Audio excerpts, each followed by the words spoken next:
সিলেটের জৈন্তাপুর উপজেলার হরিপুরে সেনাবাহিনীর সদস্যদের উপর হামলার ঘটনায় জৈন্তাপুর উপজেলা বিএনপির সভাপতি সাবেক চেয়ারম্যান আব্দুর রশিদ সহ ৯ জনকে কারাগারে পাঠিয়েছেন আদালত।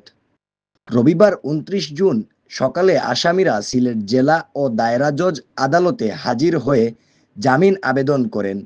তবে শুনানি শেষে বিচারক শেখ আশফাকুর রহমান তাদের জামিন নামঞ্জুর করে কারাগারে পাঠানোর নির্দেশ দেন। আসামিপক্ষের আইনজীবী নিজামুদ্দিন জানান, আসামিরা এর আগে উচ্চ আদালত থেকে অন্তর্বর্তীকালীন জামিন নিয়েছিলেন।